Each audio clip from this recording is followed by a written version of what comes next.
and gentlemen, we are back on Tuesday nights. Episode number 4. And man, oh man, with the week off, Drew and I have a lot to talk about, man. A lot has happened since the last time you guys saw us together. Tonight, we're going to talk about Jeff Hardy, man. Jeff Hardy's working GCW.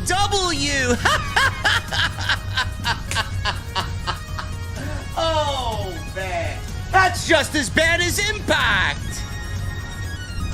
Come on, man. I thought that. Yeah, listen, man. The Hardys are striking out this week, man. What are we doing in the Hardy household this week, bro? You got one feuding with Jim Cornette. You got Jeff Hardy working for GCW. I mean, holy shit, man. Come on now. I thought there was more class in the Hardy household, bro. Also, we're gonna talk Kevin Nash, Big Daddy Cool. He's got some choice words about LA Knight. Don't know if we agree with them or not, but we'll talk about that. LA Knight, man. Hopefully WWE knows what they're doing with Mr. LA Knight. We're going to talk about the Bloodline and this cinema that WWE is creating. So much for everything else on the show. They're creating cinema with Roman and then creating garbage with everything else. And we are going to go over everything that happened on your weekly wrestling programs, man. Raw, SmackDown, Dynamite, and Collision. I got my cold beverage. Drew, I think, has a hot beverage. Someone told me. Which is okay. Caffeine. Good to go. But we're going to the beer garden tonight. I got one question for you, man, on this Tuesday night. What the fuck are you guys drinking? I'll see you over there.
AEW successful? Why is Tony Khan running his promotion better than Vince McMahon and Bruce Pritchard are running Monday night and Friday night? Long-term booking.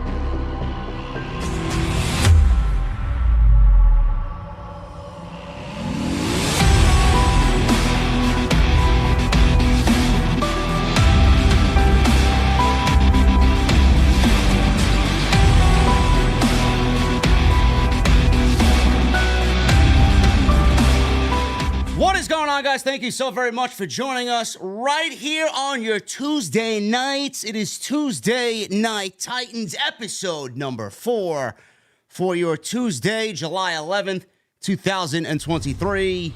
I am your host, JD from New York, as always, joined by my co-host on Tuesday nights, the one and only Andrew Baydala. What is going on, brother? Let me enlarge you here like a fucking amateur I am. Holy shit. Hey, it happens to the best of us. My mic was muted the first week, so hey, it happens, right? There you go. Now you're looking good. I'm happy to be back, you know? Yeah, man, I'm excited. I'm excited, man. There was a lot that happened. First of all, before we get into anything, how was your 4th of July? It was great. I got sun. I had some drinks. We were on the lake with the kids. You can't beat it, right? That's good. That's good. Who are you taking in the All-Star game tonight? I took both teams to score over 3 runs, and I'll say I think the American League's just so superior, so I'm going to go with them. Yeah, I would say so. You know, the highlight of my my baseball All-Star game weekend here is Acuna backed out of the home run derby. Yeah, well, I mean, smart on him. I mean, who gives a shit? I mean, it's good entertainment. I mean, I had fun watching it, but I mean, realistically, like a lot of guys get their swings all jacked up from it. So, nah. Yeah, they're looking for more than a home run derby this year. Hopefully. How was your 4th of July? It was good, man. I was in Atlantic City. I did absolutely nothing. I sat by the pool with a couple of cold beverages, listened to some nice classic rock, and we walked the boardwalk and sat at one of my favorite beer gardens, watched the fireworks right over Tropicana Casino. Can't beat it, right? I was on a Moody Blues kick this weekend. Oh yeah, I was on a Zeppelin and Rush kick. Okay, there you go. Right. And I saw OAR on Saturday with some of my neighbors who are good people. Nice. Yeah. Speaking of good people, JD, I mean, I love me some Jeff Hardy back when I was a kid in the Hardy Boys and when I was a teenager, but you kind of mentioned this at the opening of the show. Jeff Hardy's going to work GCW. Now, he's going to be a part of WrestleCon, it seems, because this show is in Detroit on August 4th. I want your thoughts on him working GCW, number one. Number two, my opinion on this whole thing that AEW allows their talent to just work the independents. I get it. Let the boys and girls make as much money as they possibly can. But at what point does Tony Khan need to stop being Mr. Nice Guy and play nice in everybody's sandbox and realize that he has a probably billion, $1 billion dollar investment coming from Warner Media and maybe stop allowing his talent to work these independent shows? Because what happens if somebody gets hurt? Well, I mean, if you don't want someone to get hurt, then don't have them work GCW. I mean, I don't know what the hell goes on over there. I mean, it's not the safest of places to work. And Jeff Hardy is the last person that I would even think of working GCW, especially after what he's been through and how he's trying to be on the road to being a better person and getting healthy again for a last big push in AEW. But Drew, to your original point here, he's going to be at SummerSlam as well, or not at SummerSlam, but SummerSlam weekend in Detroit. He's performing live music, and he'll be doing that weekend as well. And then, like you said, he'll be working GCW. Tony Khan really should take this into major consideration. I don't think Jeff Hardy should be one of the people on his roster that he sends over to GCW. This is not a Jon Moxley situation. This is not anybody that has been on the road with AEW that's a little bit more healthier and has stayed out of trouble. I don't think that's a good look for him, honestly. Yeah. Guys, I see in the chat, wrestling or not, who gives a shit? This guy, Jeff Hardy, is the last person I send to the GCW locker room. Yeah. Just me. I mean, and to be honest with you, that's a big name. It is, and good for GCW to get him, whether he wrestles or not, fine. I just think Tony Khan needs to stop allowing his talent, both male and female, to wrestle or even appear for other promotions. I understand you want to help the independents. I get it. But at some point, he wants to sign autographs there. Go for it. Yeah. That's fine. But I don't know. I mean, listen, the people on the same show here as Jeff Hardy. Nick Gage, obviously, is the face of GCW. Blake Christian. We have Leo Rush taking on Mike Bailey. Obviously, Joey Janela's there. He'll be taking on Commander. So there's some major names. But, I mean, like you said, good for them. I guess they're going to sell more tickets, right, with Jeff Hardy on the bill. I don't know why they really needed Jeff Hardy to do anything, honestly. I just think it's a bad look for GCW as they kind of come off as they don't really give a shit or respect Jeff Hardy and him getting back to better health. And then Tony Khan, you know, of all the people on his roster, like I said, to have him go over there, I think that's the last person you want to send over there. I don't really trust that locker room to do right. I don't trust the talent to do right by Jeff Hardy. I don't know, man. It's a very gray area for me. You know, I'm not a fan of GCW, so I'm not going to really agree with this decision. Well, I'm all for the boys and girls making as much money as they possibly can. Go for it. I'm just saying there's got to be a certain point in time where Tony Khan sits back and says, I'm not letting Moxley, I'm not letting Hardy, I'm not letting any of these guys or girls head over there to anywhere to make, a couple $1,000s. They have 2 major television shows. I think it's time to put an end to this. You think Tony Khan was upset? I mean, how upset was Tony Khan when Jeff Hardy got into trouble when he got into trouble with his DUI the last time and he had to be off TV for a year? He's obviously seen zero return on his investment, and now he's risking potential injury depending on what he does with GCW. And Tony Khan is putting that out there for it to happen so easily. Like, at some point, Drew, you're going to have to say, hey, I want to get my money back on this guy. I want to do what I want with him. There's a reason I brought him in here. And he's going to let him go over there and potentially get injured. I don't know. Yeah, and I think you're 100% right. I think you hit the nail on the head there. His investment, Tony Khan's investment, is both the Hardy Boys. And Jeff's a single star in his own right. So, yeah, I'd like to see some – if I'm Tony Khan, I'd like to see more return on my investment. But obviously, the DUI did not help. Hardys are not having a good week, huh? Mm-mm. I'm not going to touch the other thing. I mean, that's just that could stay over there, man. I mean, it is what it is. This is why social media, man. You don't really go back and forth with guys like that on social media. I don't see the point of it either. Like, if some jerk off wants to come at me and be like, hey, you're bald, you suck, I'd be like, okay, cool, bro. Yeah. I still sleep well at night. I don't care, like, good for you. I mean, what does Matt Hardy got to be upset about, bro? He's got a beautiful wife. How many kids? He got all 5 these kids, millions of dollars. Like, who gives Hall of Fame career? Who gives a fuck? He's got nothing and nobody around him but his family where he lives. I mean, I would love that. I think Matt should just let them talk into that open space, let that open dumb air go for it. Yeah. Anyway, moving on from the Hardys after their week. I know I wanted to really talk about this on my end, Drew. I haven't really done it yet because I've been backed up with a few things. But this LA Knight and Kevin Nash situation. Listen, man, we're big fans of Big Daddy Cool, Kevin Nash. And the LA Knight story that came out last week and then continued on into today, he even made more comments. He said that LA Knight was a ripoff, basically, the gist of it. LA Knight was a ripoff. And then today he said, why didn't he get over anywhere else? Before coming to the WWE. He says there's so many people that agree that LA Knight is doing the Rock and Austin thing. I mean, the guy's been in the business for 10 years. Why didn't he get over anywhere else? I've always said that if you're not over in 3 years, it's just not probably going to happen. I would go down to NXT and I'd ask a guy, how long you been here? He'd be like 4 years, 5 years. This was before NXT had its own show. These guys were in developmental for 3, 4, and 5 years. I've never seen the guy work, and I just said what I said. But then when I thought about it after our show was over, anytime you bash one of the boys, I don't know him, he's still one of the boys. Anytime you bash one of the boys, I don't know him.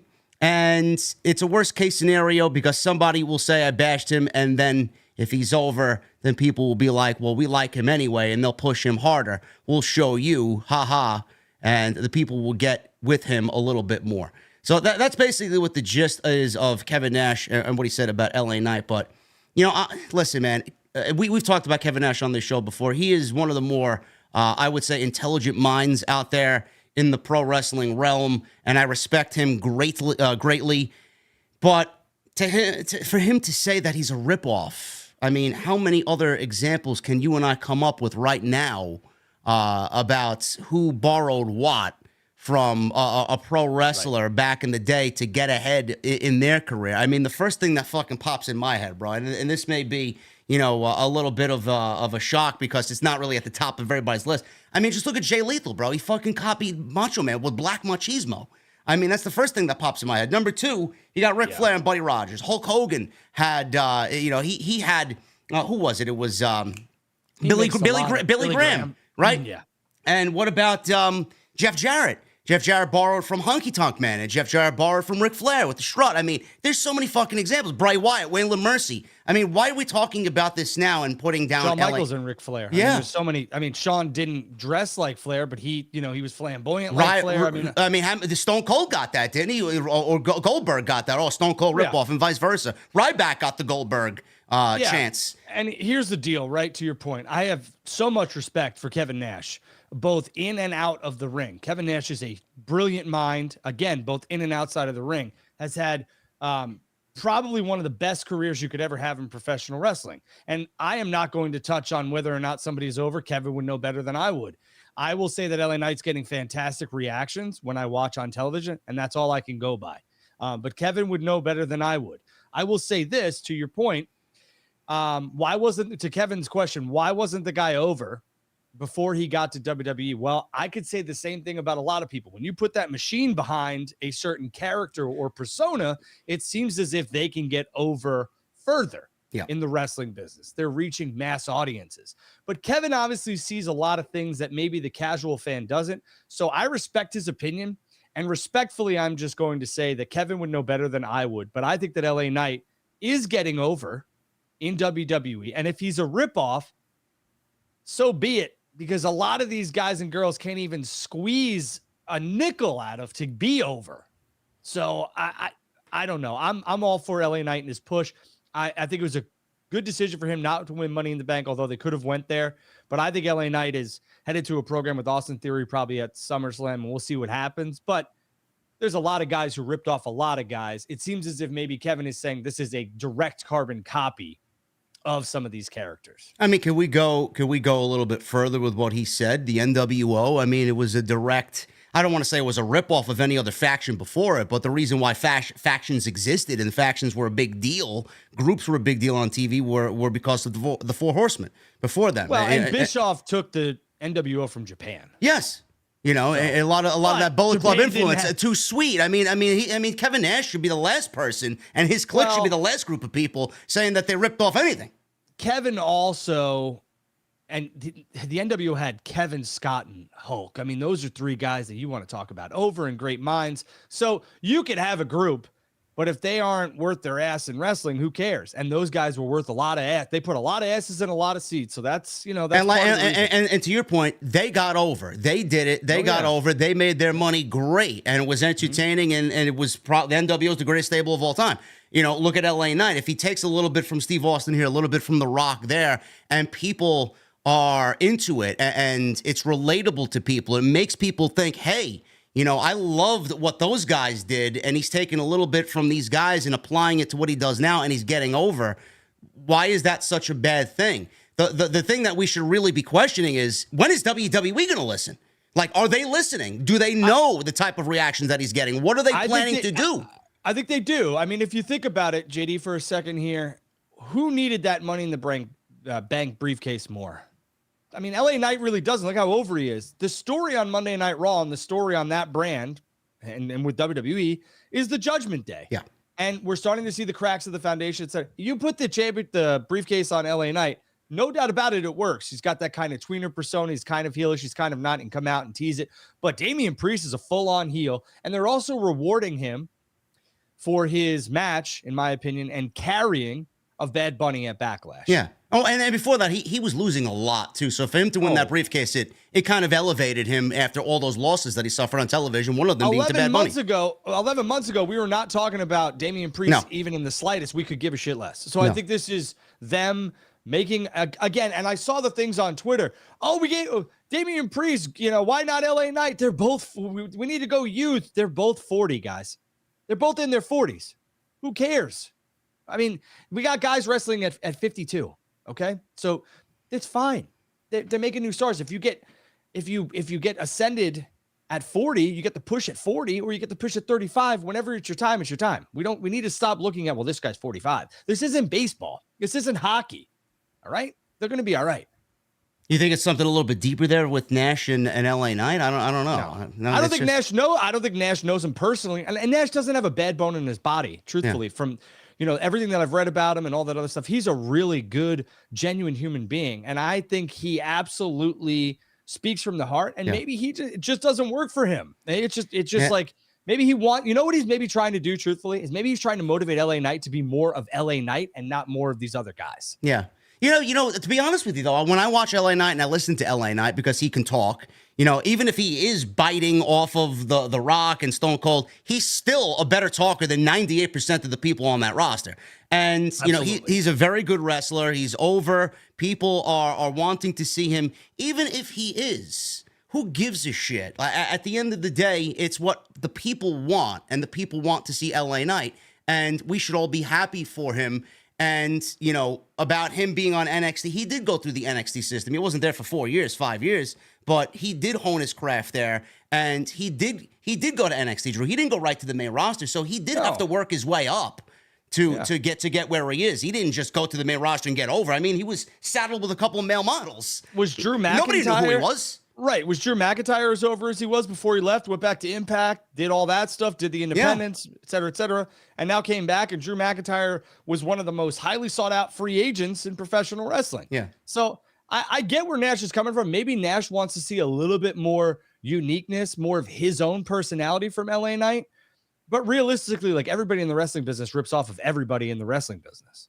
So yeah, I mean, just it's the same everywhere. I mean, music, wrestling, sports, it doesn't really matter. I mean, everybody's biting off of everybody else.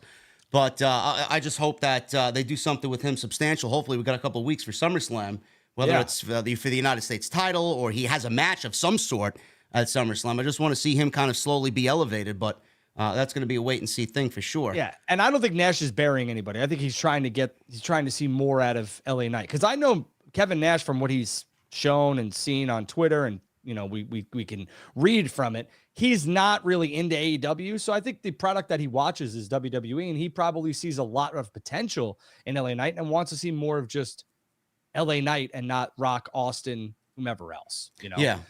Legends. Speaking of legends, right? And Kevin Nash is one of those. What about The Undertaker? He wants Bray Wyatt and the WWE to go back to the original Bray Wyatt character. And I know you've been a big proponent of this, so why don't you go ahead?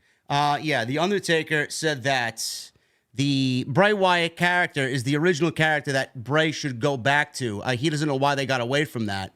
I'll get back into that point in a second. They've got themselves, WWE, booked into a situation where it's kind of difficult for him to have matches. It's one of the biggest things that I've talked about over the years, that Bray Wyatt has been doing this fucking fictional garbage, this heavy character work on WWE TV. Undertaker says the original Bray Wyatt, family Bray Wyatt, Wyatt family Bray, that's where the money is. I got to work with Bray at Mania the year after I got concussed in the Brock match. I worked with Bray. I think of him a lot, and I like what he's doing. I think they just have to figure out how to work him into what they have to do.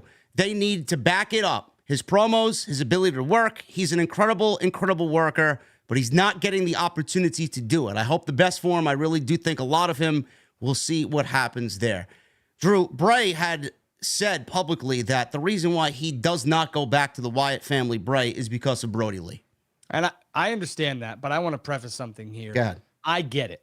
I totally get that. And I love the fact that he misses his friend. Yes. And he feels like that part of him might be something he never wants to tap into. I get it. And I respect that from the man. And I think The Undertaker's right. Again, Undertaker and Kevin Nash have drawn a ton of money here in the professional wrestling business and have been at the top of the top. So they know what they're talking about. And I would agree here.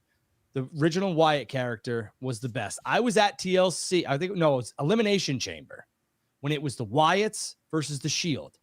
And I was sitting in the front row and I looked around and the place was unglued. That wasn't the main event. It was a 6-man tag and they were just going nuts. Not even that, Drew. I didn't know you were there. B, I don't know if it was the go-home show or the week before the go-home show, but remember on that Raw where they got on the aprons on each side of the ring and then they started to advance each other in the ring and the crowd was chanting, "Holy shit," on Monday Night Raw. Nobody threw a punch. They just stood there and stared at each other.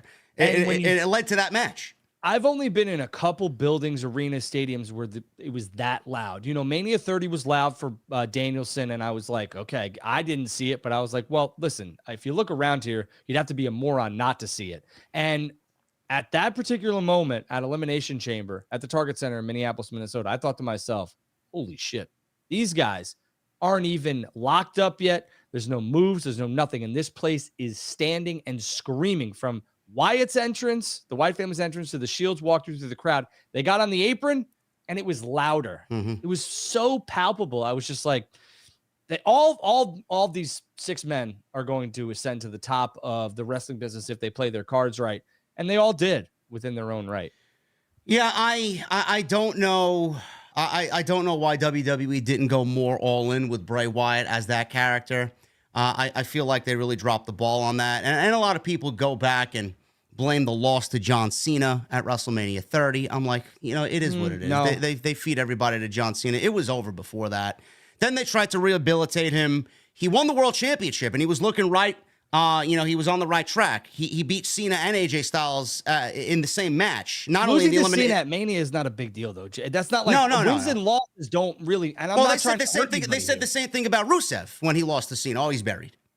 Right, and he wasn't. I mean, when you get into a match with John Cena, we're talking about having like a match with Hulk Hogan at WrestleMania at that point in time. John was already well established, and he was at the top of the card, and he was working with talent that I think he wanted to work with. And losing to Cena at Mania had no effect on Wyatt's career, in my opinion. I think it only elevated him to a higher status. And the problem with all of this is that it got too hokey. Like the Firefly Funhouse was awesome, but then the Fiend was burned and then came back through this portal. It was garbage. And Alexa took his powers. It's like, what the fuck am I watching here? Yeah, like I don't mind the Disney magic movie stuff, but at some point in time, like even my kid was like, the Fiend's scary. And my wife was and doesn't watch wrestling, was like, that Firefly Funhouse stuff is wild. Like, that's cool. That's good TV. But then it just got stupid. And then they brought him back. And that's all we saw was like in-ring segments, and he never wrestled. And I was just like, okay. I just don't think they know what to do with the creativity. He should go back to the original guy, like you said. Yeah, I mean, it's all up to him. I mean, you could look at it one of two ways. He doesn't want to do it because he wants to respect Brody, or he could do it and respect Brody. I mean, you could do it and have it come off as a homage to Brody Lee. There's nothing wrong with that, but he's going to do what he wants to do, and we have to respect his wishes and his feelings. So, maybe we don't get that, but the one thing that bothers me about it, Drew, is that people say that he can't wrestle, and that was the one thing that people were like, oh, JD, I don't know why you like Wyatt so much. He can't wrestle. I'm like, what the fuck what are you watching? He can absolutely wrestle. Him and Bryan, bro, had a fucking 2014 Rumble match. That was probably the best thing on that show. And then The Fiend, when they actually put him in the ring to wrestle, he wrestled Bryan, and it was the best thing that The Fiend did in that strap match. I was going to say no offense, but for everybody watching or anybody who watched that, who said that about Bray, full offense. How do you know whether he could wrestle or not? I mean, seriously, just because it's not your cup of tea, because it's not a 5-star New Japan Meltzer rating match, means Wyatt can't wrestle. Wrestling is about reactions and telling stories, and Wyatt does that very, very well. He elicits a response no matter wherever he goes and what he does. The same thing. I mean, I'm just at a loss for people say that this guy or girl can't wrestle. Like, I'm sorry, but unless you are a Hall of Fame talent or somebody who has been in the business for 30 plus years, like an Arn Anderson, like a Gregory Helms, all that other stuff, please, or Shane Helms, please shut the hell up. Bro, he's a rotunda, bro. Do you know who his father is? Right. I loved IRS. How was your father IRL? Oh, he can't wrestle. The fuck are you talking about, man? But the rumors circulating, I want to say that again, rumors, is that Bray is going to go into a program with Roman and have that payback match at Payback. Truthfully, like, do we want to see do that? What? Lose? Right, exactly. That's what I don't understand with some of I understand working with Roman is top of the tops, but if you're going to bring Bray back, and Bray's only had one match since his return, and it was at the Royal Rumble, you're going to bring him back and immediately have him fed to Roman? Miss me on that one. Well, I mean, you could say the same thing. If he doesn't go to SmackDown, you can move him to Raw and have him feud with Cody. That could be the next. That could be the next adversity that Cody faces on the way to the top. He already claimed he's next in line. What if he feuds with Bray? And Bray comes out as a normal human being without fucking Uncle Howdy and 6 or 7 puppets. And that's all Cody Rhodes needs. And you know what? That's a really good suggestion, because Cody kind of talked about on Monday Night Raw that people have their Brock Lesnar's in life. Yeah. Well, I'm a deeper, darker problem than Brock Lesnar would be, and that could be Bray Wyatt. So I absolutely love that. Don't forget, WWE makes a ton of money off Bray Wyatt and the Fiend merchandise. So don't think that they haven't seen a return on their investment, because they have. How much of this? Because I was very vocal about this, Drew, before WrestleMania. I got tipped off about what the illness was. I'm not going to divulge on what it is. It's a serious thing. They say he's not cleared. I don't know if he's not clear or not, but we'll hopefully find out soon.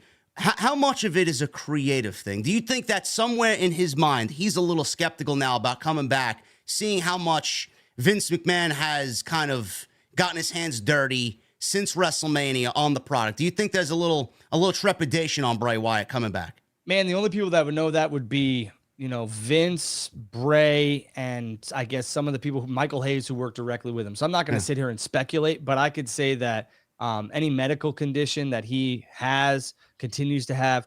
My thoughts and prayers are with him, and I just want him healthy. I don't know anything about why Bray's sitting at home.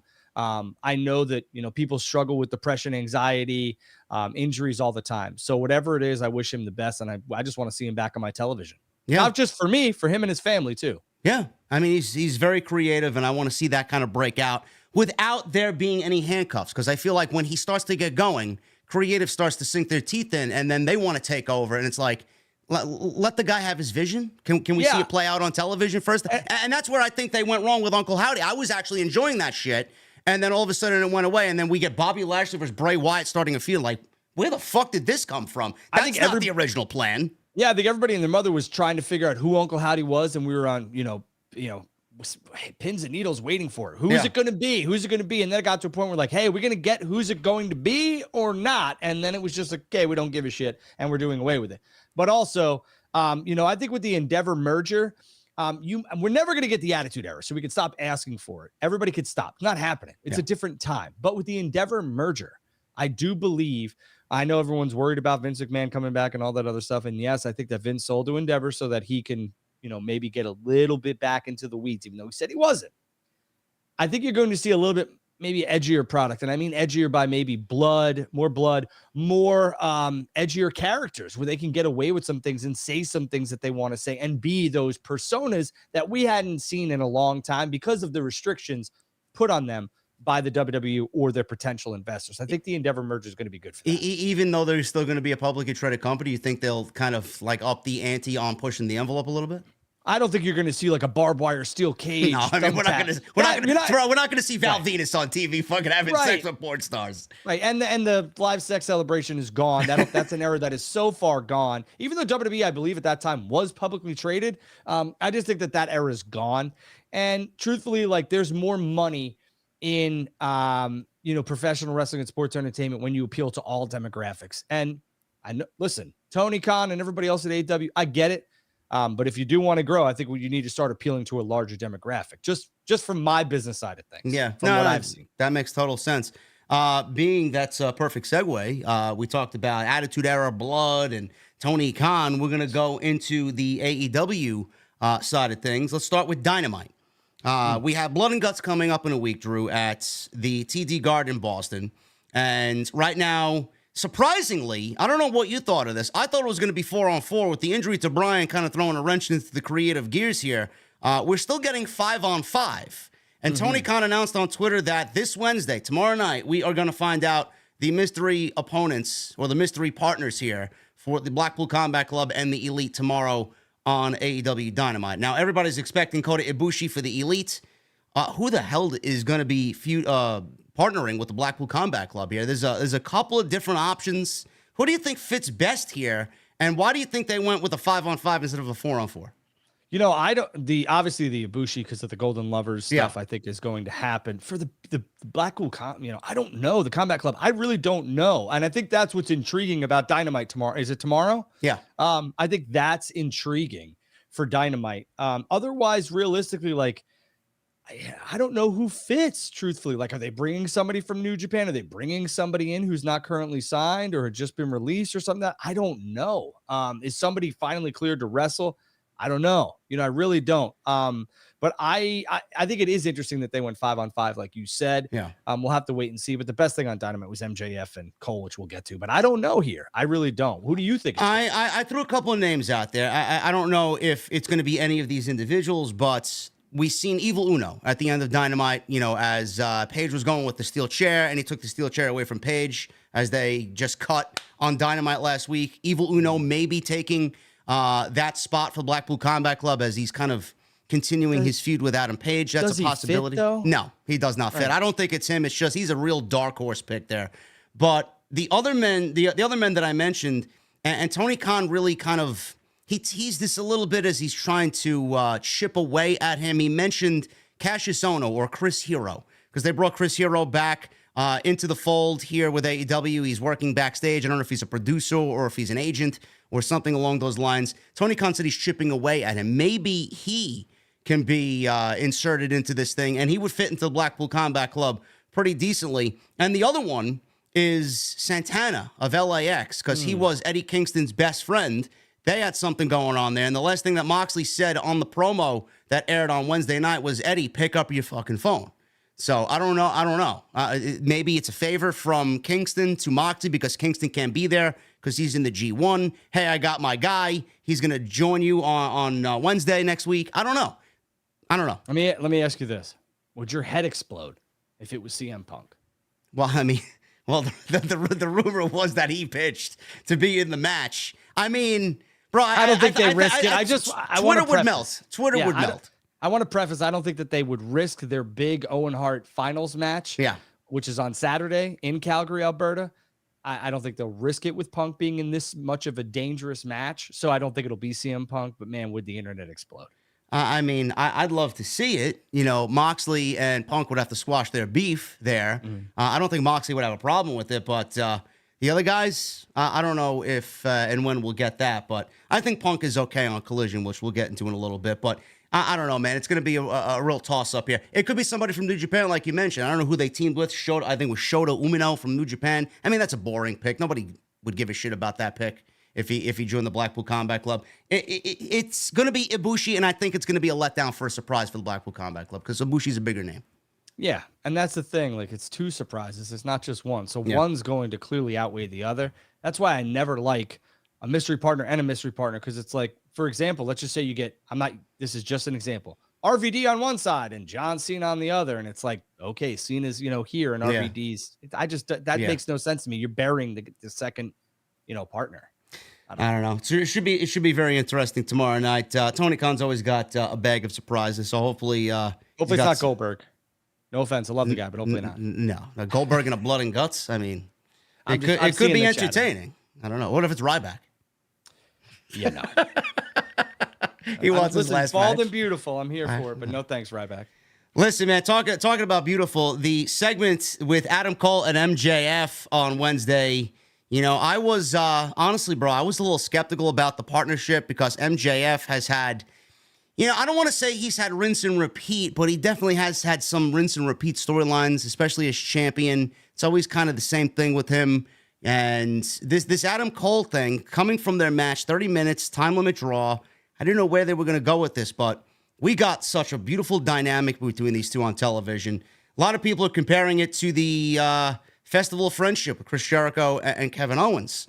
And Adam Cole and MJF are really showing you how dynamic they are as a duo, how entertaining they are. And I don't want to stroke his ego any more than I already do on Wednesday nights with Jesse, but I mean, MJF, man, he's just got that magic touch. Everybody that he's in something with, everybody that he's in the ring with, they just come out on the other side better. And this is the resurgence and the rehabilitation of Adam Cole right now that we're seeing. This is the Adam Cole that signed or should have signed with AEW back in 2021. Yeah, and here's the thing, right? This is showing MJF's range as a performer and as a sports entertainer. Right. And exactly right. But I mean, AEW is really like harping into that. They're allowing him to do this whole sports entertainment thing. And I think it's smart because AEW needs a little bit more of that. I understand it's the professional wrestlers company. I get it. The fans company. I get that. But at some point in time, you need a little bit of it. Like that Alpha Academy segment on Raw, to me, doesn't do anything for me, but I could see the entertainment value in it, especially when my kid was watching it. But going back to AEW, this is a career revitalization for Adam Cole, and it's because he's tagging with MJF, and we know it's going to happen, right? The eventual turn, they're going to lose a match, someone's going to lose their cool, whatever, and we're going to get MJF and Adam Cole. Awesome, beautiful. But it's so friggin' entertaining. MJF and Adam Cole are so entertaining. The mannerisms, the little things, they are hitting home runs every time they go out there. I think it's great for MJF and Cole. Yeah, the gym segment where they were making fun of that fat guy. I mean, that's the type of entertainment that I like to see because, it's just what I grew up on. Married with Children, loved Family Guy. That's my type of, Andrew Dice Clay. It's my type of humor. So when I saw that, I laughed my ass off at that. And to me, that's entertaining. I want to see more of that. Not every week from AEW, but to your point, Drew, when they do it, it hits because we don't see it all the time. On WWE, we were so fucking numb to it. It's like, all right, more sports entertainment. Otis is out there fucking rubbing his belly and throwing his fat around. It's like, I'm not laughing at this, man, because I see it every week. When this happens, We get it maybe once every 2-3 months, and it comes from MJF, whether he's doing a fucking Broadway tune or, doing something with Adam Cole here. It works. And I don't know where they go. We know where it's going. We don't know how and where it's going to end. But my next question to you is, where does this go? Does this factor into a match at All In? And how do we tie? I know we talked about this the last time we were live. How do we tie in All In and All Out? They have to do that because they're 1 week apart. Does this match tie in to All Out?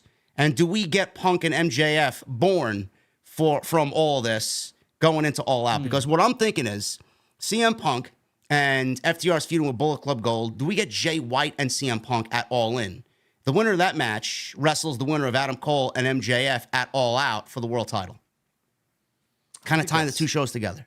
Yeah, I think it's a little, I mean, I don't hate the matchups, but I think if you're trying to build a story, I don't think the Cole and MJF stuff ends in one match. And I get the Chicago type of, let's have Punk and MJF in the main event for the AEW World Championship in Chicago. Yeah. Makes sense, right? But realistically, if we have MJF and Adam Cole at All In, I think their second match should either be a cage, a ladder, at All Out. That would, because the feud is, I mean, it's a week old after that, right? I mean, that match is a week old. I think it's too much too soon, and you really don't want to burn the candle at both ends with these feuds. I would keep the MJF Adam Cole thing going and through All Out if that's what you're headed to.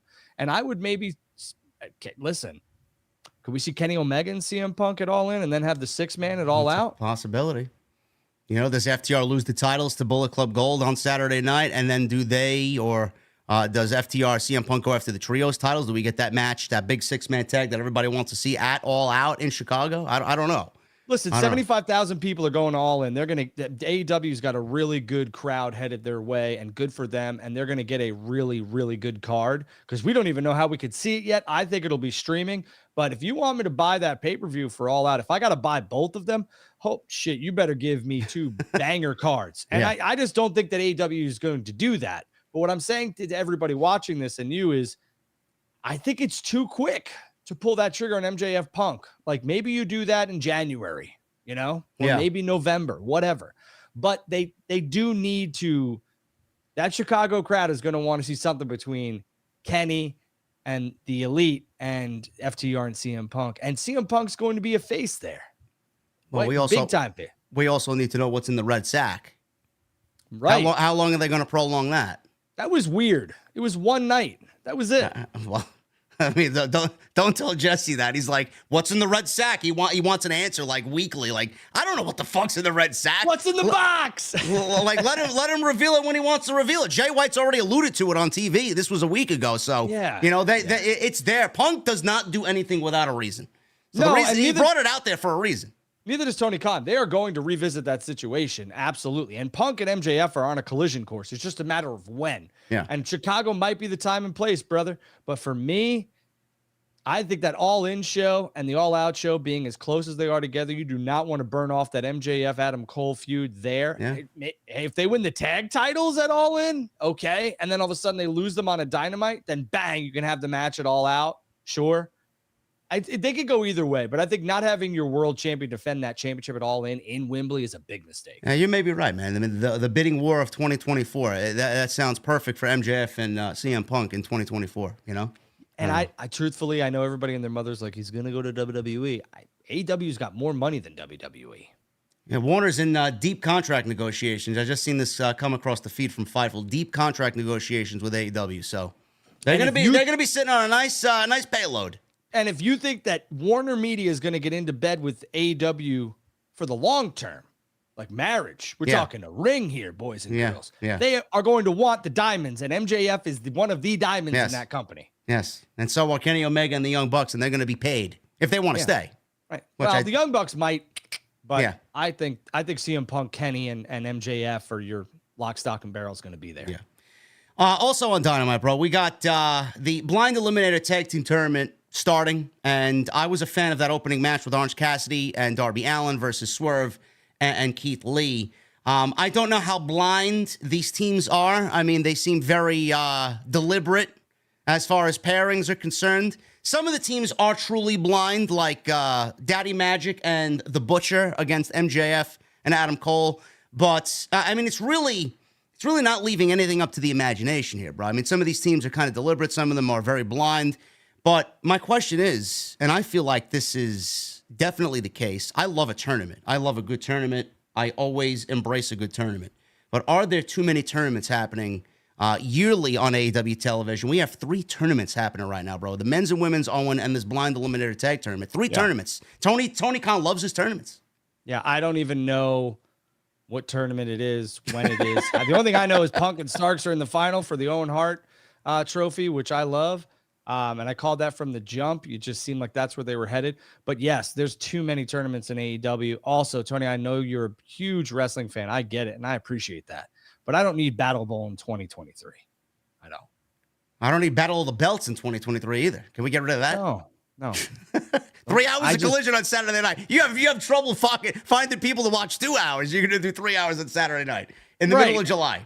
And the thing is that like you want to have your like own King of the Ring and Queen of the Ring tournament. You have them with the Owen Hart Cup. Just friggin' leave it alone. I don't want these tournaments anymore. It's too much. I don't know what tournament we're in. The only tournament I want back is the fucking King of the Ring tournament. And it's like pulling teeth to get that to happen over there. And that's the only thing I want. And those sons of bitches won't give it to us. No. I don't know, man. I enjoy the Owen. I don't know how long he's going to be doing the Owen for the men and women, but this blind eliminator tournament just literally came out of nowhere. And what is it going to do? What is it going to do? Is this going to lead to the breakup of MJF and Adam Cole? Because it looks like a vehicle to break them up and get them on separate pages, and then we get FTR or Bullet Club Gold versus MJF and Adam Cole. I mean, is that really necessary? I mean, you can't come up with something better to break these two guys apart and have them feud over the world title? I mean, they could have jumped right into it and just had it because, I mean, they had it in the palm of their hand, and they're making us want and need it and want to see it. So good for them. It's making it like I need to watch Dynamite to see what MJF and Adam Cole are going to do next. Yeah. But no, to your point, I didn't need a tournament for the breakup. I didn't. Collision. I put out a tweet today. A lot of people were coming for my head because it's social media. I said, Drew, Collision is the best weekly television show that you digest for your pro wrestling. Monday, Wednesday, Friday, Saturday. I think Saturday night's been the best for the last 4 weeks. I think Collision's been number 1. And then people are like, oh, the ratings, man, they can't even break 600,000. I mean, I don't give a fuck. I mean, who gives a shit? Do you like it? I like it. Who gives a shit what the ratings are? The ratings were up this week because it wasn't 4th of July. Everybody's like, oh, look at the ratings. Ha ha. It's 4th of July, asshole. What the fuck were you doing? Where were you, Drew? You were on the lake with your fucking family. Were you watching fucking Collision? No, full disclosure. You guys ready? Full disclosure. Give me a break, man. I didn't watch Money in the Bank live. I did not watch Raw live. I did not watch Dynamite live. I did not watch, that was it. I did watch Friday Night SmackDown because they were at Madison Square Garden. And when you're in MSG, you got my full attention. I'm a New York boy, born and raised, so you got my attention. And I'm happy I did tune in for that because we were leaving the next day anyway, so we were packing and all that other bullshit. But no, I was not watching it live. And here's the deal. Why do we continuously make big deals about ratings? If Warner Media, USA, and Fox, NBC Universal are happy with their ratings, what the fuck do you care? Enjoy the show and shut up. And if you don't enjoy the show, change the channel. Love the flow of the show. Love the vibe of the show. They got the best commentary team right now in the game. I think Kevin Kelly and Nigel are great. CM Punk is on the show. Somebody told me. Best opening in the game. Yes.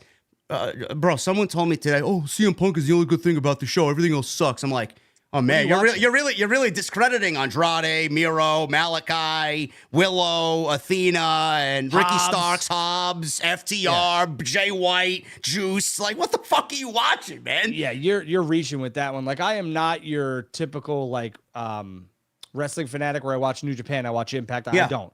But Collision has a lot of top tier talent and a lot of good entertainers. And the flow of the show is fantastic. The opening is very reminiscent of Saturday night's main event. They hit the music, Punk walks out. I mean, it was just he was selling the main event. It was a good show. It was.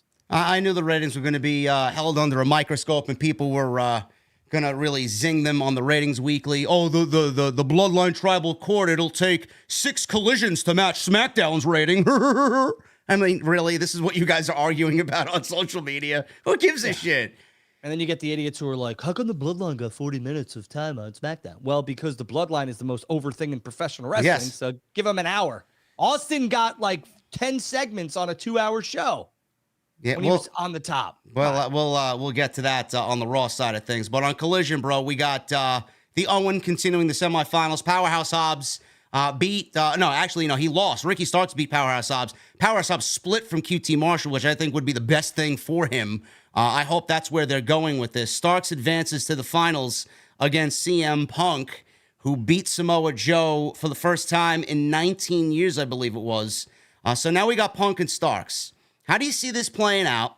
I thought the match with Samoa Joe was fucking great. I thought it was nice. It built up to the nice 5-6 minutes that they had at the end. They really picked it up. It was physical. They had some nice throwbacks to their older matches back in the day. Samoa Joe is doing so great. I just love the work he does. Punk continues to look better in this run than he did when he first came back after the 8-year absence, and he adds just so much to the show like I knew he would. I love both of these semifinal matches. Obviously, Joe and Punk a little bit more than Starks and Hobbs. I thought Starks and Hobbs had a better match the last time they were in the ring together. But who wins this, bro? Does Punk win it, or does Starks win it? And do you see maybe a heel turn from either one of them here? Yeah, a couple things. I loved Hobbs' Owen Hart tribute here. That was fantastic. I thought he might win. I mean, there's little things that I'm like, maybe he's going to win. But I thought him and Starks put on a good match.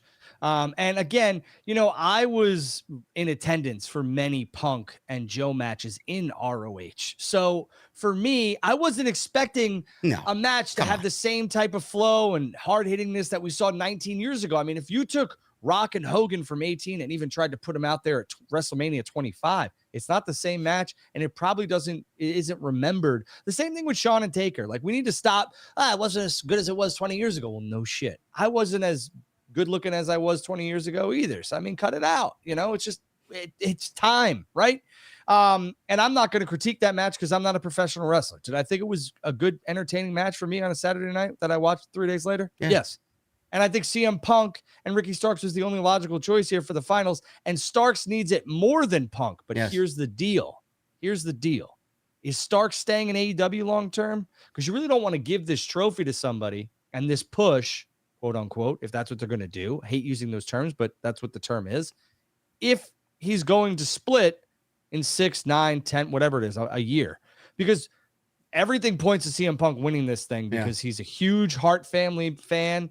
But I think Starks needs it more.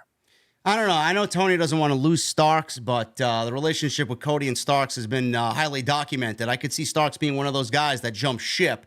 Talk about people jumping ship from AEW. I could see him definitely being one of those guys. And I do think WWE would be interested in him. He is on the smaller side, but I don't. He's full of charisma, so I don't know why they wouldn't be able to find some use for Ricky Starks over there. But the thing is, the way the show ended, Drew, is Joe attacked Punk.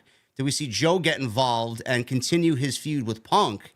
While Punk is feuding with Joe, he's feuding with Jay White and Bullet Club Gold with FTR.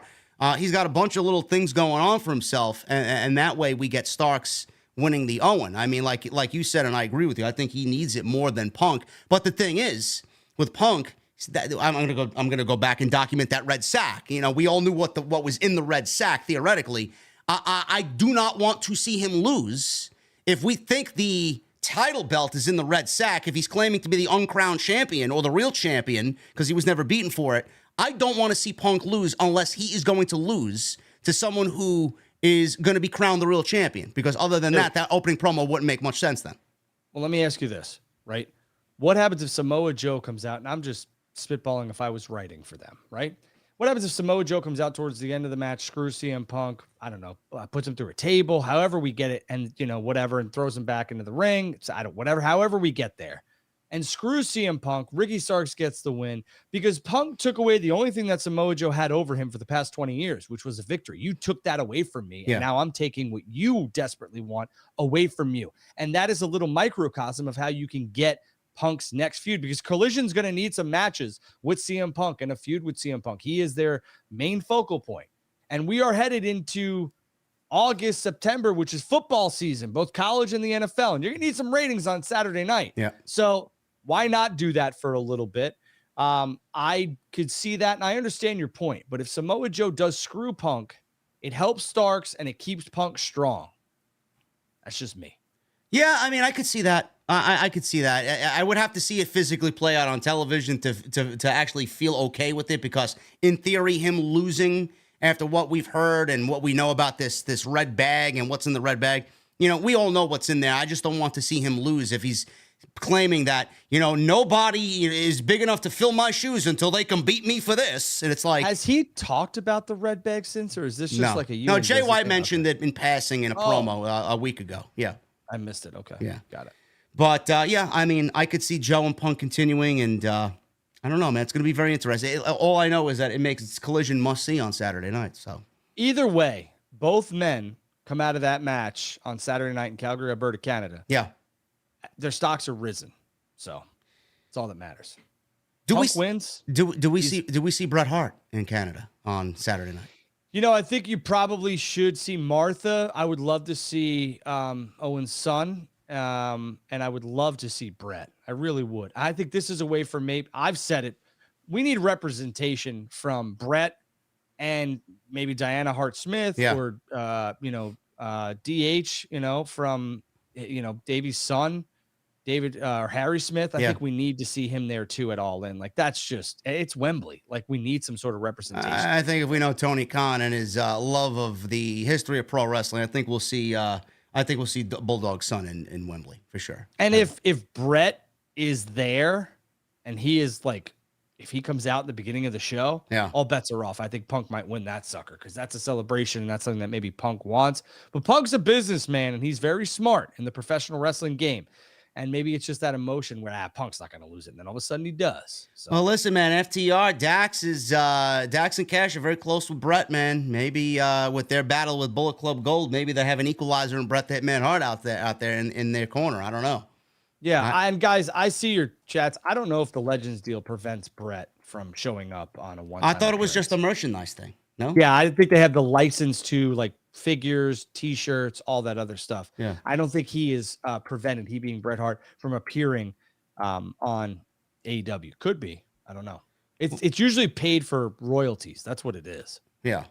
What do you think of that FTR Bullet Club Gold match, man? Holy shit. I mean, they got nearly 30 minutes. And the reason why they got 30 minutes is because Willow and Athena were canceled off the show. We got Julia Hart wrestling and nobody. And then they were given, Tony Khan gave them the clock. Do what you got to do for 30 minutes. Fill the time.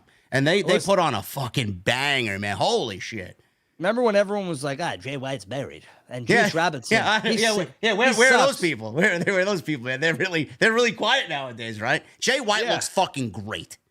And Jay White, I said this when he showed up on Dynamite. Jay White made the best decision he possibly could. He would be so lost over in WWE. He is getting more airtime, which is king in professional wrestling and queen in professional wrestling. You need that. And he's getting a ton of it on Collision. I understand that on Dynamite, because they had one show, he wasn't getting a ton of time and nobody watches Rampage. Sorry. So I get it. But here we are. And Jay White is a focal point of a Saturday night show every single night. Or every single Saturday, and he absolutely killed it with Juice.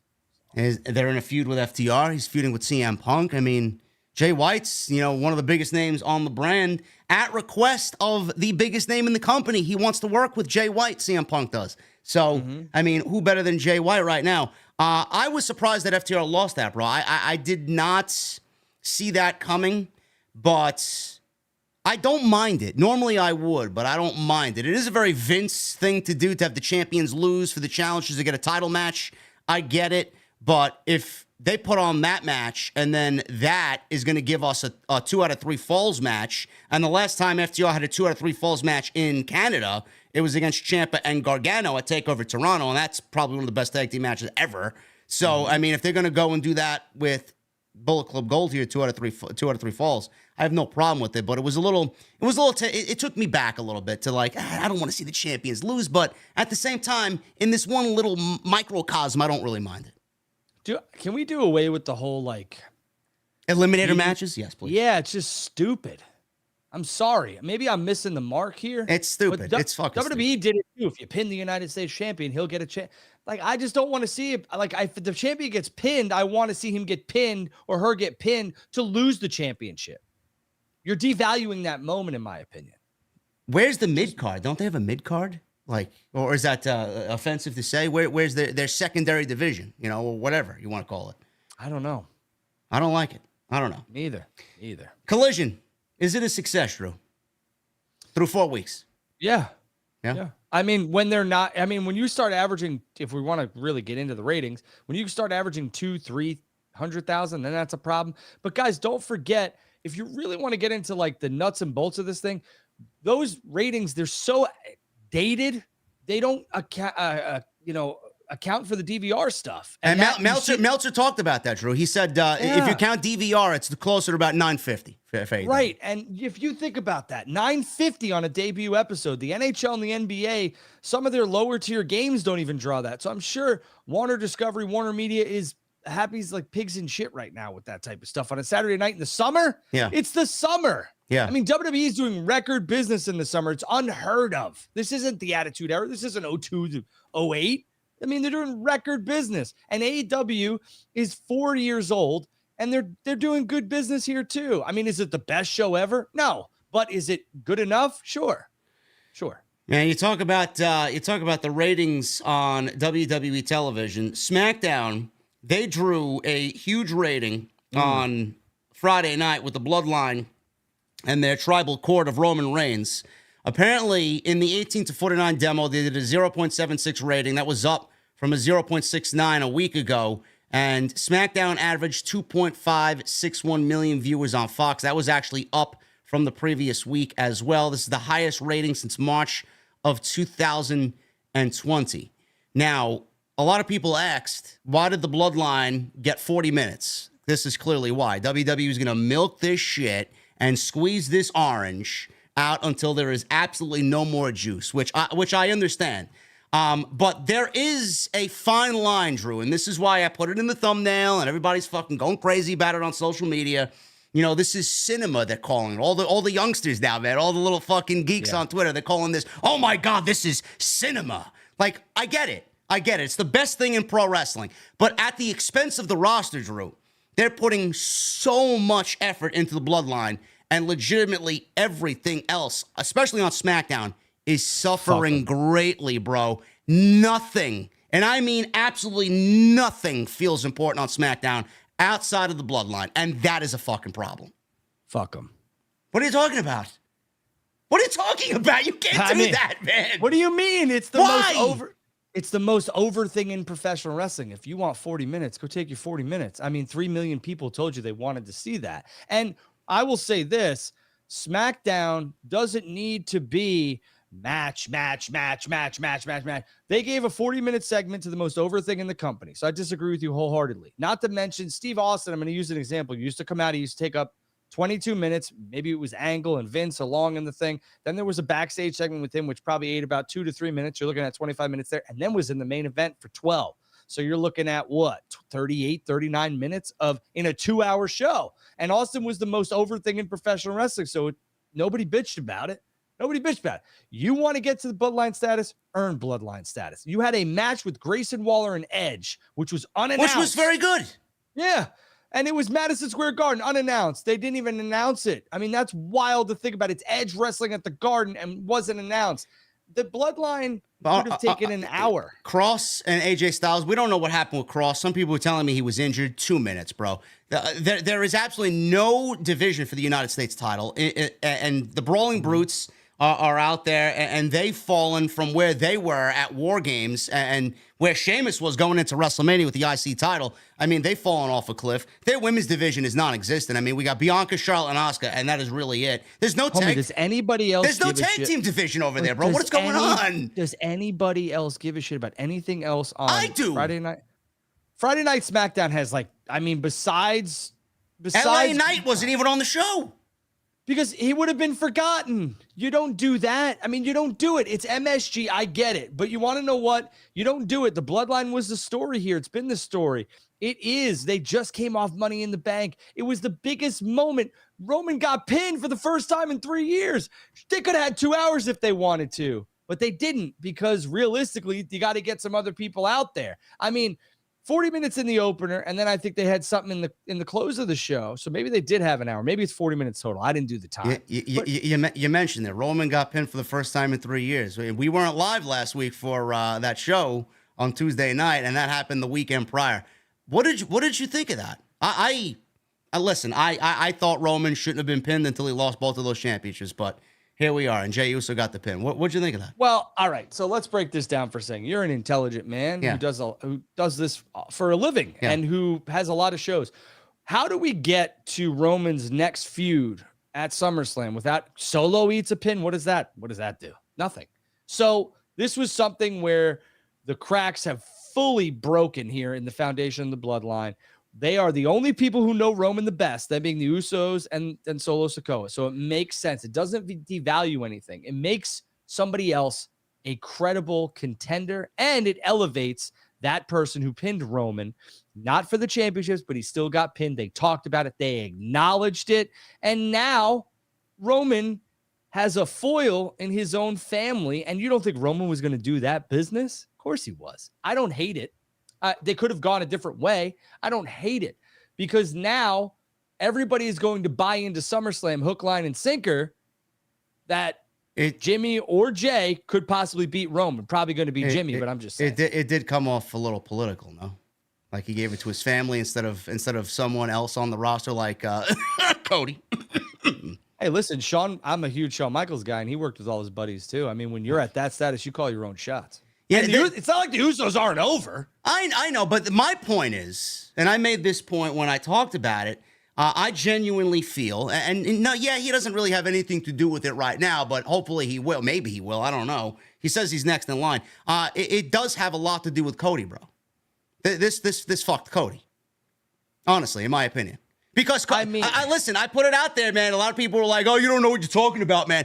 Cody's story is partially finished now. And it wasn't anything that he did.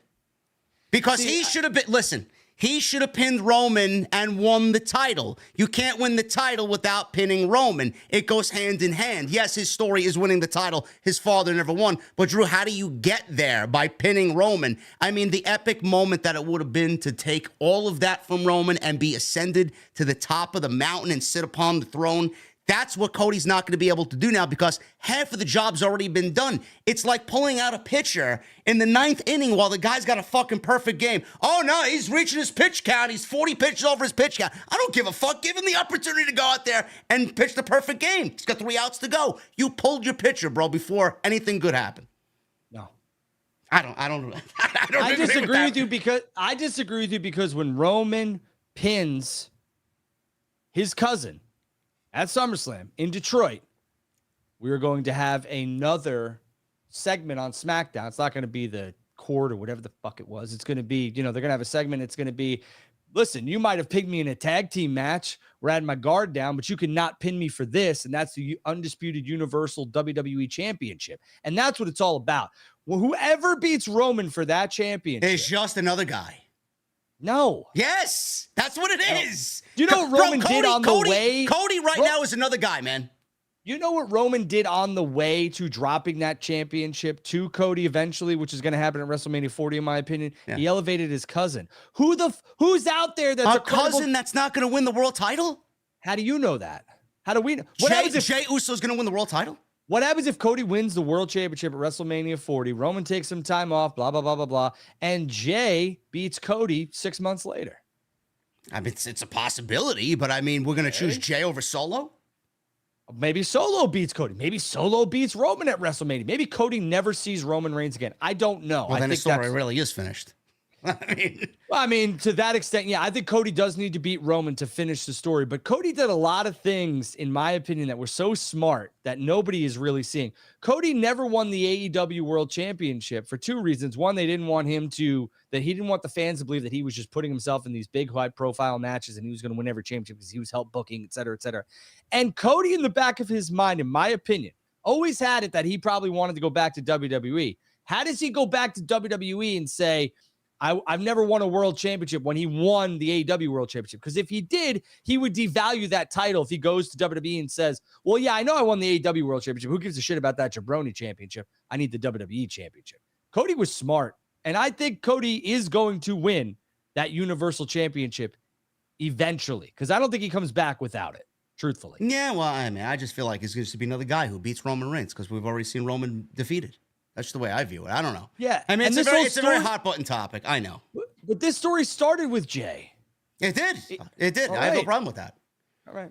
How do we view Jey versus Roman? WWE obviously is doing the match at SummerSlam. It's not official, but it will be.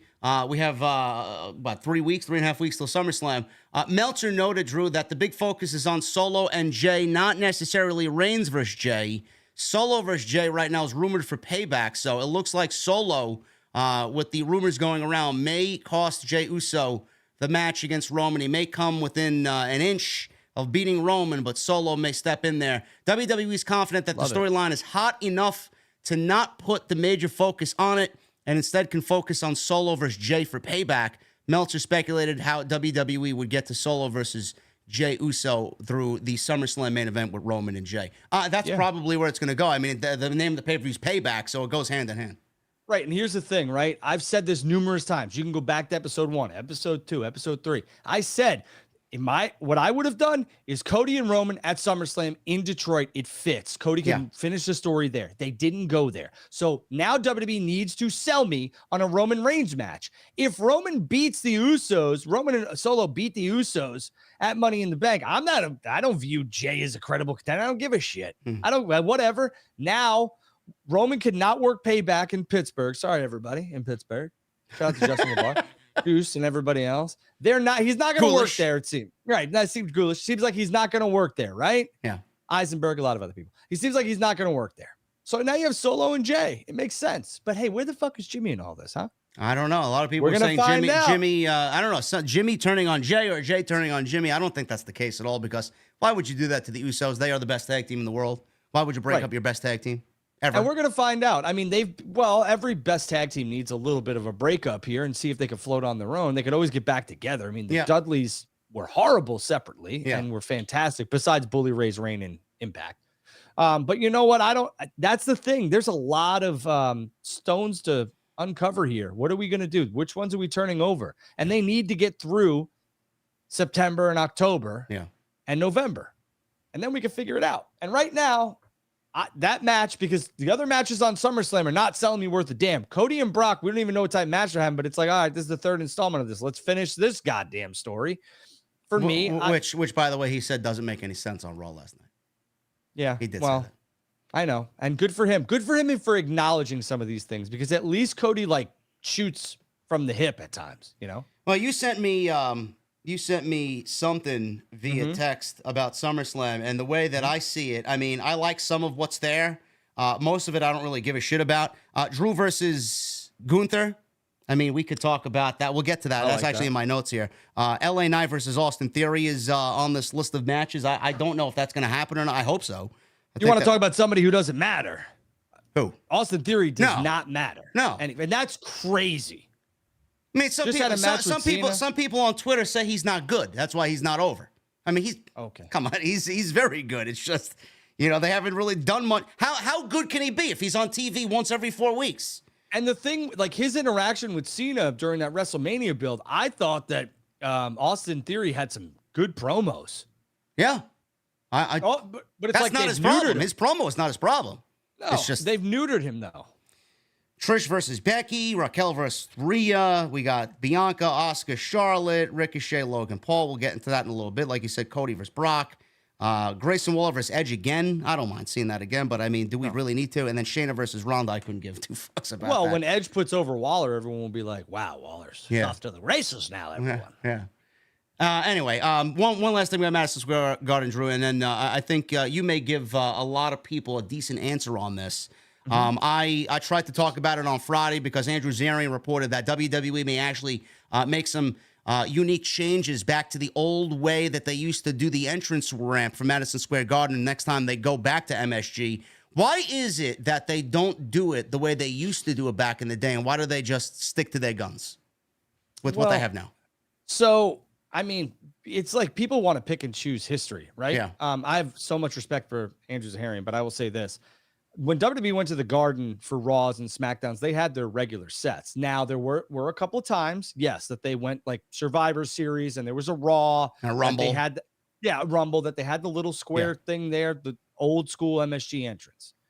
We've seen that kind of be prevalent now with the SmackDowns before a pay-per-view or premium live event in other cities, because it just makes more sense because, it's a big screen to travel with, whatever. and they can fit more people in there. Truthfully, just traveling with the screen's not the issue. For the Garden, I think that you will start to see some of that stuff. If you guys watch the All-Star game, go back and watch the introductions. I think the WWE is going to head to that type of, and you've seen it, Backlash, the Rumble, some other things, Money in the Bank. It's a smaller entrance, and I think that's where they're headed for the PLEs and everything else like that, because they're trying to gross more revenue. Yes. And for MSG, I want to say that Madison Square Garden did away with that entranceway there when they redid the building. There's no longer that entrance that was always on the hard cam. You could see it. It was like that little square where the friggin' security guards were standing and all that other stuff before the entrance there. WrestleMania 20 is the best example. They had that screen there, but they also had the stage. And now they redid the building. So I do not believe there is access to the backstage area from where it used to be. I don't mind that they listen, I mean, it looks better the old way. I'm not going to cry about it. It's not that big of a deal. But, I attributed it to WWE. He wants to sell more tickets. Maybe that's why they're going back to the old way to do it, because it frees up a little bit more open space for them to sell more tickets with the shorter entrance. I don't know. Yeah, and the thing is that, again, when you're already going in there for a setup of 18 to 19,000 people with the O2 and in Puerto Rico, you have to kind of make those adjustments. WWE didn't have any PLE at MSG on Saturday night that week. So, they only set the building up for 12 to 13,000 people. If they did that small entrance with 12 to 13,000 people, it just would look strange. Yeah. So. I don't know. We'll see. And next time they're in Madison Square Garden, probably towards the end of the year, maybe for the Christmas tour. Who knows? I don't know. That was a story coming out of SmackDown on Friday. Shifting gears over to Raw, Drew. One more point real quick. They're going to run that building, MSG, probably once a year for television, maybe twice, because they do not want AEW in there. So, I mean, is AEW even allowed in Madison Square Garden? Well, here's the thing. Years ago, I think you remember it was WrestleMania 35. I think New Japan and Ring of Honor. ROH ran a show there because WWE was not bringing any events there because the cost was insane, and it still is. But MSG said, if you guys don't give us a show once a year or whatever, they're 2 times a year, whatever it was, not a house show. We're talking televised. We are going to open this building to other entities who are willing to pay us that fee. And if you think AEW would pay that fee, Tony Khan would absolutely be on the phone immediately with MSG management. I love it. He'd run Collision every goddamn night there. Yeah. So, moving over to Monday Night Raw, man. The one thing that I took away from Monday Night Raw, and this was a big talking point on my show last night, was Judgment Day. Now, Judgment Day is legitimately all over Monday Night Raw. They are on NXT tonight. Apparently, they're continuing their thing with Carmelo Hayes. I raised this question to you, Drew, and I feel like we may be nearing a little bit of overexposure on Judgment Day, and I get that they are the biggest group on Monday night, but what happened to quality over quantity? I mean, within the first hour, bro, they were in every segment outside of the Drew McIntyre and Matt Riddle match with Imperium. Every segment. They were on at least 7 segments last night. One of them's your Money in the Bank winner. The other one's your most over woman in the company. And the other two, Dom is a heat-seeking missile. Yeah. And Finn is one of the best talents they have. And it's the most captivating story on WWE Monday Night Raw right now. What else has our attention? Don't worry, I'll wait. I mean, Cody? Nothing has our attention, but that doesn't mean they can't create something to get our attention. Well, I mean, I think they're trying with Seth, but realistically, it's like, who's a credible contender to Seth? I mean, it's been Finn. We don't know if it's Priest. I mean, who are we going to see? Demon Finn versus Seth Rollins at SummerSlam? I mean, we don't know. Like, that's the thing. So Judgment Day is the focal point, and that's part of Judgment Day, Finn Balor. So I don't hate that they're getting all the airtime because they deserve it. I mean, Rhea it seems like she can't wrestle at this time. I don't know. Maybe she can, maybe she can't. But realistically, I mean, Judgment Day is carrying Raw. They don't want to have Cody wrestle every single week. Same thing with Seth. And Kevin Owens and Sami Zayn are really, and Imperium, for that matter, are really holding that show together besides Judgment Day. So I don't hate it. They are. I'll get to those 4 men in a second. Judgment Day, Balor more than likely going one-on-one with Rollins at SummerSlam for the World Championship, I think. I don't know why they are getting a tag team title match. Apparently, they beat the tag team champions last night. Maybe they get a tag team title match at SummerSlam. I have no fucking clue what's going on. That ending was very confusing last night. Maybe we get that match before SummerSlam and we still get Finn versus Rollins at SummerSlam. Maybe they use that tag team title match to kind of, I guess, facilitate a breakup, continuing the breakup of Finn and Damian Priest. I don't know. Rhea Ripley, she had a stare down again with Raquel Rodriguez. I don't really like that because Rhea, it looks like, Drew, is feuding with Raquel and then possibly Liv because there are no other women on that roster. And I attribute that to the same thing that WWE did with Sasha and Naomi, wanting them to split and go wrestle the individual champions on Raw and SmackDown. And they complained about it, and you're basically doing the same thing with Liv, potentially with Liv and Raquel Rodriguez. I don't really like that for Rhea. I think the division's going to suffer because of that, and Liv and Raquel, they don't really deserve that either. Yeah, the one thing you can't really, slam Raw for as a show is it has advanced storylines for SummerSlam and for their next premium live event. I mean, Paul and Ricochet, they advanced. Cody and Brock, they advanced. It seems like we're getting Rhea and Raquel, they advanced. And we still don't know where the hell Judgment Day is falling in line. And the Drew and Gunther feud. It just seems like they're advancing things on a very high. And Ronda and Shayna. I mean, that's a bit, people don't like Ronda. I get it, but that's a match I'm going to tune in to see because I think those ladies will beat the shit out of each other. So, I get it. It might not be everyone's cup of tea, but at least, for the cronies out there that were like, well, we never get any damn storyline advance. These matches are just put together on a whim. They're not doing that. Yeah, I mean, everything seems to be forwarding, towards a match, which is good. So who do you want Seth to take on at SummerSlam if you have your choice? There is nobody. I mean, Finn would be the ideal opponent because of the way that they left off at Money in the Bank. And with Priest, because you mentioned before earlier in the show, the reason why Priest won the Money in the Bank is because of this storyline. It's a better storyline than LA Knight. And what happens if they have that match, Finn's about to win, Priest cashes in, or Finn does win. Yeah. Priest cashes in, and Finn's title reign lasted 1 hour this time instead of a day, et cetera, whatever it might be. I'm just saying, it seems like that's what wrestling is all about, keeping people on the edge of their seat and suspending your disbelief. So for me, I don't hate the Judgment Day stuff, but we got to figure out where Seth's headed. It seems like it's with Finn, so the Damian Priest addition makes sense. Yeah. You mentioned Drew McIntyre and Gunther. They appear to be on a collision course for the Intercontinental title. We don't really know yet. Imperium, something really bizarre happened with Imperium last night. They potentially teased a Giovanni Vinci removal from the group, and I don't know why. He may be, outside of Gunther, the most talented guy in that group. I don't know where this is headed.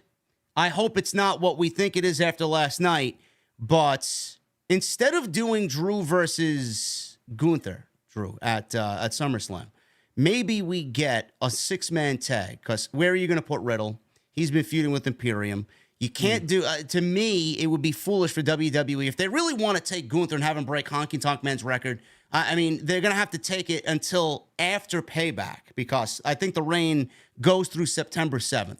Maybe they do a 6-man tag. We get Imperium, and then we get Drew versus Matt Riddle, and then Randy Orton returning at SummerSlam. Yeah, that works. That works. I mean, SummerSlam's been like a hotbed for returns as of late the last few years. Maybe Randy Orton returns at SummerSlam, and we get that 6-man tag. It'll take them into the next month for the Intercontinental record to be broken.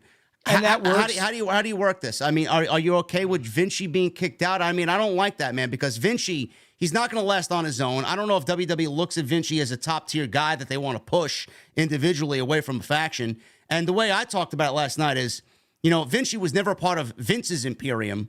Maybe he's thinking, I don't want this guy here. Let's get rid of him. And maybe they call up Ilya Dragunov to replace Vinci with, which I don't know why you would do that, because 4 is better than 3. And having those 4 guys in the same group is fucking great. I don't know about you. Yeah, and I mean, I don't hate any of that. The Vinci thing, I mean, he's got the look. We'll have to wait and see what happens. I don't think it's a smart thing to do to pull him out of Imperium. And I love the 6-man tag match because you could really build that towards where, Drew is leaning on Riddle to find a partner, and Riddle's like, don't worry, I got him. He's coming. Like, he's gonna be there. And then everyone thinks it's Randy, and then Randy eventually shows up as music hits at SummerSlam. I like it. It works. I also like Drew McIntyre versus Gunther at SummerSlam. But to your point, let's get to Honky Tonk's record so they can stop talking about him. and they can have Gunther as the longest reigning Intercontinental Champion of all time. Do you think that WWE would actually toy with Gunther losing the title before breaking the record, or do you think they take it all the way? I don't. That's a good question, because they kind of talked about how Gunther is the longest reigning modern day Intercontinental Champion. So they've already kind of like erased, but they talked about Honky Tonk Man on the show. So I think that they really want to break those type of records. Otherwise, why have this long reign? I mean, Roman has really erased almost everybody besides San Martino, Hogan, and Pedro Morales. So Bob Backlund. And Bob Backlund. Yeah. So I mean, I just think we're headed for an eventual breaking of that reign for Gunther. It's going to be interesting to see where Randy Orton fits into this. Does he come back as a babyface? Does he eventually turn as a heel? I don't know. I mean, I'm just happy we get him back on television, because I think his presence is sorely needed. How about an RKO to Riddle, and those two have a match of Payback? Yeah, I like that. I think that works. You mentioned Ronda and Shayna. Do we get a fight pit match for Ronda and Shayna at SummerSlam? Because a one-on-one match it ain't doing it for me, man. I don't know. I think they might start with maybe a one-on-one match. Then maybe we get like a fight pit submission match in Pittsburgh, because that would be a match where people would, would sell. I could see that. So for Payback. Ricochet, Logan Paul, bro. What'd you think of Ricochet last night pulling out his best Velveteen Dream fucking flip over the top rope? They call back to the Velveteen Dream spot against Logan Paul. I got a cackle out of it, but it didn't hit the same as when he did it against Dream, and the crowd didn't really pop for it. And Logan actually said that Ricochet, the only reason why he wants this match is for, TikToks and clicks and to go viral. Yet Ricochet proved Logan Paul's point correct in that by doing that flip over the top rope. So it kind of made Ricochet look like a dummy last night. What'd you think of this whole spot? I think the feud and the match is going to be good at SummerSlam. I think these type of talents, Logan Paul, who is, one of the most popular and over guys in WWE right now, to have a match with Ricochet is smart business. Ricochet's a ring general, get a great match out of a broomstick. I know that that's overused, but that's the truth. And, maybe we don't get a singles match at SummerSlam. It feels like we're headed that way, but if they want a Bad Bunny inclusion at SummerSlam, you can have Ricochet and Bunny taking on Logan Paul and somebody else. I don't know who it's going to be, but you could do it. I keep Bad Bunny away from SummerSlam, in my opinion. Just have the one-on-one match. Yeah. Yeah, it should be a good match. I mean, I enjoyed what they did last night. Ricochet a little rough around the edges on a promo, but he's not terrible. I mean, a lot of people... Has he ever been good on a promo? No. But I looked at it as, hey, they put him in the ring with Logan Paul. They gave him mic time against Logan Paul. They got to think something of him. They think a lot better of him now than they did then, right? Well, it's the whole Miz treatment too. Like, everyone's always like, oh, well, why does Miz get all the celebrities and all this other stuff? Because they trust Miz. So they trust Ricochet to go out and showcase Logan Paul. There you go. Speaking of the Miz, Ciampa got screwed by Bronson Reed and the Miz. Clearly, he can't do it himself. So I'm assuming we're seeing Johnny Gargano get involved against Bronson Reed and the Miz, which I wasn't a big fan of originally. And now we're back to that pairing. Hopefully, it's only a temporary thing. But to get Johnny back on television and paired with Ciampa, I guess I'll take it, right? Good. You know what, JD? I'm glad you didn't just blow that up, because realistically, who are you going to you want DIY together, you're getting it. DIY together, you're getting it. And, to your point, who you want to feed them to? You want to feed them to the tag champs so they lose? You want to feed them to another tag team so they get beat? No. You put them against Miz and Reed and let, Ciampa and Gargano beat the shit out of them. Yeah. And it's, listen, Ciampa and Miz have their thing.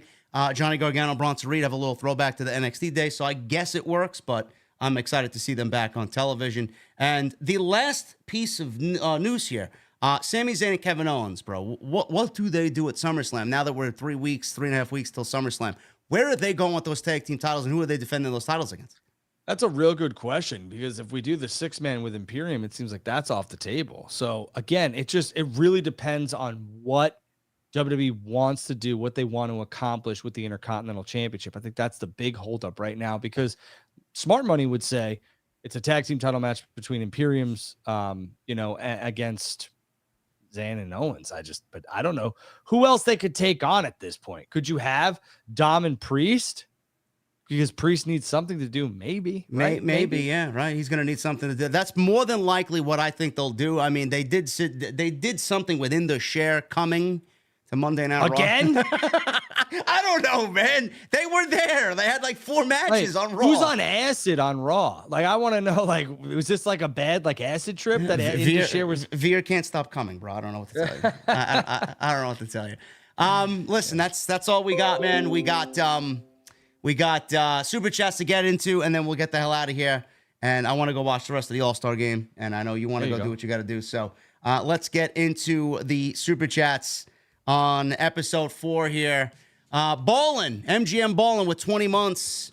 If I see one more person say Triple H, got to do better with this guy, girl, I'm going to delete Twitter.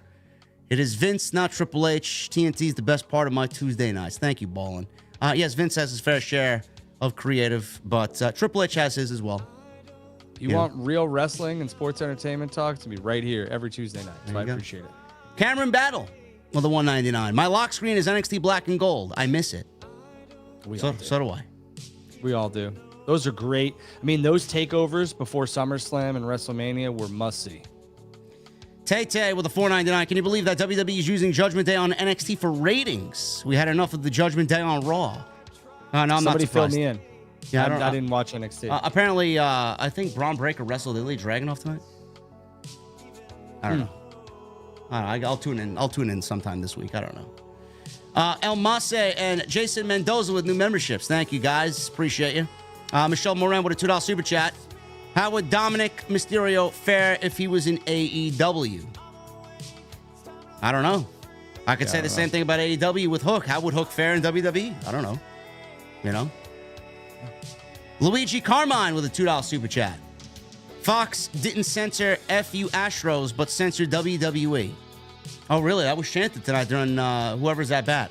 Interesting. Well, I don't think that Fox knew that the crowd was going to do that. And they did censor that Garden crowd. They did. So. They did. Mohammed with a 20. The briefcase shouldn't be used to elevate someone. It should be given to someone who has already been built up. If we give that's it for me, folks. Good night. If we give the briefcase to people who aren't elevated, what does that say about the titles? I don't know. This is a vehicle to get some. Go ahead. Thank you. Go ahead. It's a vehicle to get, just like the Rumble at times. Sure, it's maybe reestablishing a vet or somebody who's had world championship reigns. We've seen that go for Money in the Banks. But this is, and Royal Rumbles, this is something that was needed. Who in that match should have won the Money in the Bank? Priest or LA Knight? I mean, I'm sorry. I just don't get it. I have no problem that Priest won the Money in the Bank at all. Me either. Krauser with the 5 months. Roman lost to the people that have been the closest to him. He got low-blowed and tons of finishes done to him. Cody won't just be another guy. Agreed. It's his family. They know him the best. It's a great super chat. Yeah, there you go. Krauser, thank you for the 5 months, man. I appreciate it. And Yo John with the 499. Why is Carmelo getting pinned on his own show weekly? Did he get pinned? I don't know. I have to watch Yo John. If he got pinned as the world champion, I don't know what's going on down there, man. Shawn Michaels got a little nutty down there. Oh, maybe Shawn's got that like Vince mentality where he's like, "You want to know what? You're leaving me? Yeah. Lost. He's definitely got a Vince mentality for sure. Drew, that's all we got, man. Any parting words before we get the hell out of here? No, I just people who and this JD does not hate watch anything. I just want you guys to understand where I'm going to go with this. He does not. What I will say to the universe or the fans here is, if you're hate watching something, turn it off. Go enjoy yourself. Whatever you do, whether it's ice cold beverages or sports, entertainment, whatever. Make sure you're enjoying yourself, whether it's this show. We appreciate everybody who pops in here. 1,300 of you right now. Thank you very much for that. We hope you're entertained, because if you're not, don't watch. Yeah. Don't watch WWE. Don't watch AEW. Don't watch anything. Come on. Anyway, guys, we will be back with you. Yo, John, with a 199. Thank you, man. Yes, JD, he got pinned again. There you go. I'll watch it at some point during the week, Yo, John. This was a blast, JD. Yeah, that's disgusting, Yo, John. Love the show, Drew. It's great discussion. I think we got a lot covered today after taking the week off. If you guys want more, we'll be back next Tuesday, episode number 5. You can follow Drew at Andrew Baydala on Twitter. You can follow me on Twitter at JDfromNY206. I will be live with Jesse tomorrow night for Dynamite. And we have another big week of wrestling coming up with Dynamite, SmackDown, and Collision. Furious Nation with 21 months. What's up, JD and Drew? Great show tonight. Keep up the good work, guys. Did you hear about Brian Pillman Jr.? Yes, he's not part of the AEW roster anymore. I don't know why. I'll look into that, man. I don't know what's going on there. But love me some Pillman. Yeah, I know. He deserves a little bit better. But yeah, man, I appreciate you. I will catch up with you next week, and we'll do episode 5, man. Yeah. Thanks, guys. Peace.